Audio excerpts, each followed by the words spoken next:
দশাশ্বমেধ ঘাটের একদম কাছে বেনারসে একটা 3 তলা বাড়ি, তার 3 তলায় আমরা এখন আছি। 4 তলা বাড়ি, 4 তলা বাড়ি আসলে, তার 3 তলায় আছি।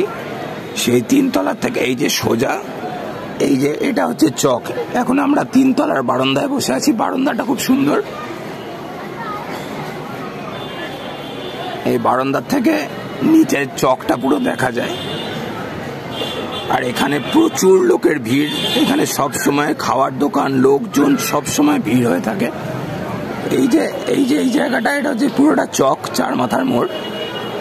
আর ওই যে দেখা যাচ্ছে গেরুয়া রঙের আর সাদা রঙের একটা তাঁবুর মতন, ওখানে সাধুরা থাকে। এদিকেও একটা আছে, ওই যে ওদিকে একটা আছে সাধুদের, ওটা বৃষ্টি টিষ্টি হলে ওখানে সাধুরা থাকে।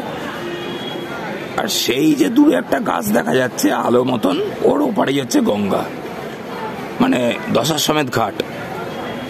ডান দিকটা দশাশ্বমেধ ঘাট, মাঝখানে রাজেন্দ্র প্রসাদ ঘাট। আর এই যে তাঁবুটা আছে, এর ওই দিকটা যে রাস্তাটা যাচ্ছে, এই গলিটা, এটা হচ্ছে মানমন্দির ঘাট। আমাদের বাড়ির থেকে মানমন্দির ঘাটটা হেঁটে গেলে 1 মিনিট লাগে। তো এই বারান্দার থেকে এই ভিউটা খুব সুন্দর আমার লাগে।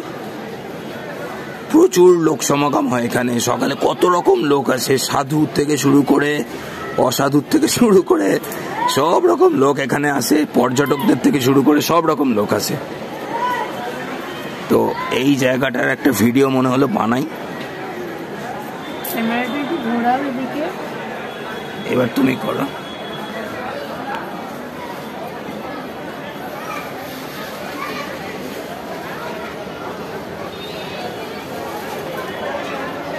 দূরে সব জামা কাপড়ের দোকান।